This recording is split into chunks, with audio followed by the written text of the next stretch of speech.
Hey everyone, it's Mike, and during this video I'm talking about ashwagandha. This is my favorite form. It's KSM 66. I'm typically taking 300 milligrams twice per day. It is an evergreen shrub that grows in India, some areas of the Middle East, as well as Africa.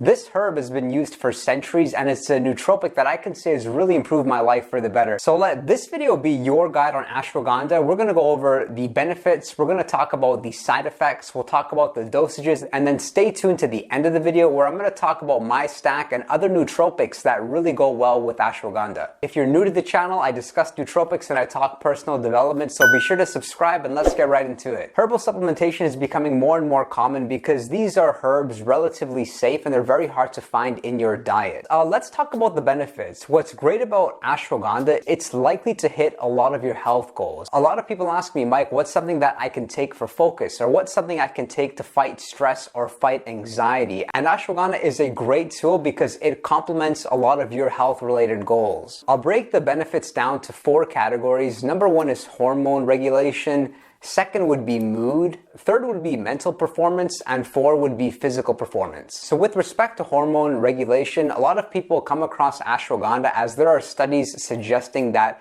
it can increase your testosterone levels.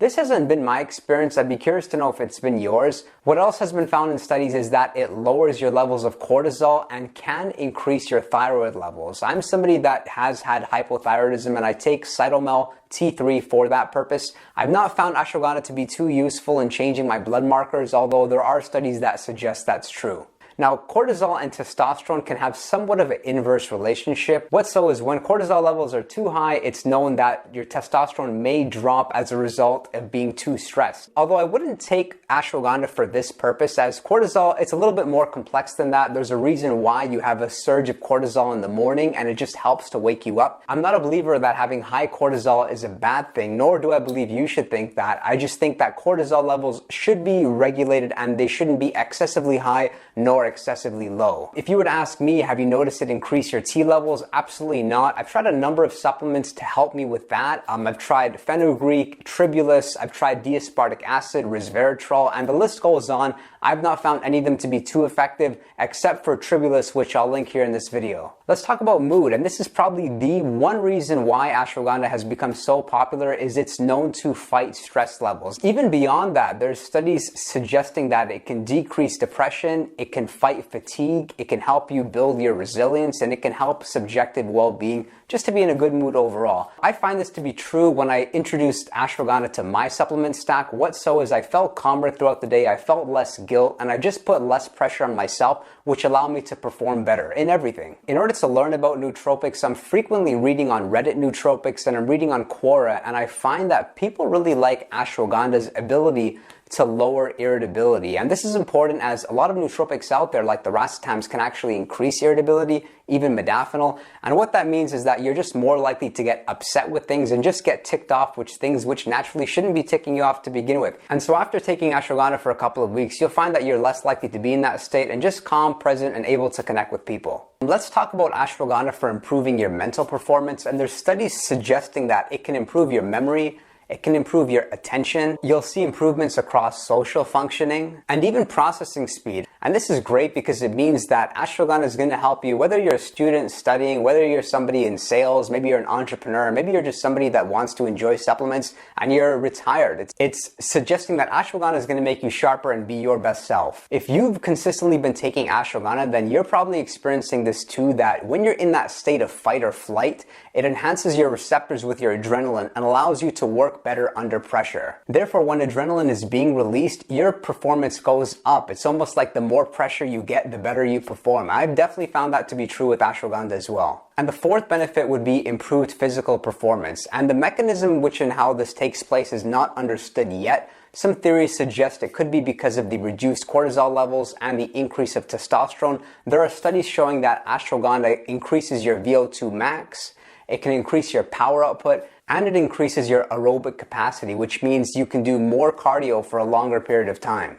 Studies on ashwagandha also show that it can decrease your fat mass and it can increase your muscle mass, although I've not noticed this to be true, and perhaps it's just that the studies were done on people that were overweight and they were people that were not trained individuals. Let's get into the dosage, and of course, I would advise you to be safe with everything, assess your tolerance, and of course, speak to your GP first. Make sure you're aware of any interactions and see if it's a safe tool before adding it to your stack.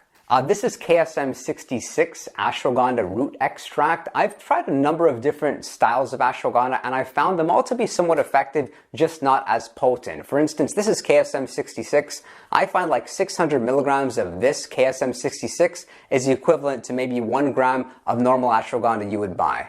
Which is why this is my preferred supplement. So how I'm typically using it is 300 milligrams across 2 servings a day. Here, as you can see, it says KSM 66. Don't get misled. Although it doesn't say ashwagandha on the front, it is ashwagandha. And then this is what the powder looks like. As you can see, it's this yellowish orange color. And I would suggest that you make sure that no water falls into the supplement bottle, as it will just ruin the whole thing. It will get very clumpy. This is my preferred dose. I have tried higher quantities of ashwagandha, but that really just came with bad effects. What happened was I was too relaxed, almost like taking too much L-theanine. You feel a bit complacent, less eager to go for your goals. Throughout the past 5 years, there have been intervals where I used more ashwagandha, something like 1 gram of KSM 66 to 1.5 grams of KSM 66 across 2 or 3 times a day. I didn't enjoy that. I could definitely tell it was working. I was relaxed. I wasn't experiencing a lot of stress. And what's so is it just did not help me with performance. I was less eager to go for my goals and I was just a little bit complacent. And this is pretty common across supplements like ashwagandha, like bacopa, and even L-theanine if the dose is too high. Which then leads us to these side effects. And it would really be that you can experience a bit of demotivation, as well as some people experience a bit of stomach upset. Why this happens, I would think it could be because of the particular ashwagandha brand that you've bought and the bottle. A lot of people have asked me why they experience that, and then I find out it's because the ashwagandha product, which they have gone out and purchased, contains other ingredients like black pepper extract. Now, why are those 2 ingredients combined? It's because there are some studies suggesting that taking black pepper extract increases the absorption of ashwagandha. Although from talking to a lot of people about their experience, I would not suggest you add that ingredient because you're just more likely to experience a stomach upset. Maybe if you're not noticing results from ashwagandha, it could be worth trying. The demotivation, though, that's a real thing, and that's why I don't particularly like ashwagandha first thing in the morning or before my workout. I would rather use ashwagandha later in the afternoon or the early afternoon when I'm feeling a little bit of fatigue. However, with ashwagandha, it's not a supplement you should notice right away. It will typically take 7 to 10 days of consistent daily use in order to see the benefits, and some of the things you're likely to experience first are decreased anxiety, a better mood overall, and more willingness to get out of your comfort zone. So overall, if you were to ask me how I would rate ashwagandha KSM 66 out of 10, it would be 8 out of 10, and I like that. Some of the benefits I cannot find across other nootropics. However, there are other neat nootropics that can help you to fight stress, which I'll talk about in terms of making a great overall stack. For me, one supplement which I really enjoy taking with ashwagandha is rhodiola rosea. It's great that it's a similar serving size, also something like 200 milligrams across 2 times a day. I found that rhodiola can really help to fight fatigue. It just feels like a nap in a pill. I've done another video which I'll link on it here. So who is that stack appropriate for? Somebody that's working a lot. Maybe you're working 8 to 10 hours of very intense work. You're experiencing fatigue, brain fog, low energy in the later portion of the day. Having ashwagandha, rhodiola, maybe some of the other adaptogens or racetams like oxyracetam or even Nupep could really help you out. Now, do you need to take time off of ashwagandha? I don't really think so, as it's not a nootropic that I've built a tolerance to. It just seems like day by day, the stuff is still working just as I want it to, and it's never come to a point where I feel I should get off of it because I'm building a tolerance and I need more of it. I'd be curious to know what you think of ashwagandha, so post in the comments below, give it a like, subscribe if you haven't already, and I'll look forward to seeing you all next time. Know about modafinil. Now, this video will be your guide. Firstly, it's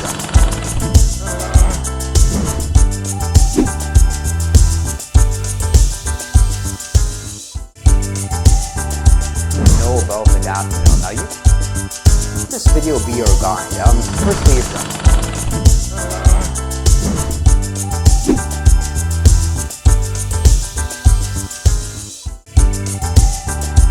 know about modafinil. Now, this video will be your guide.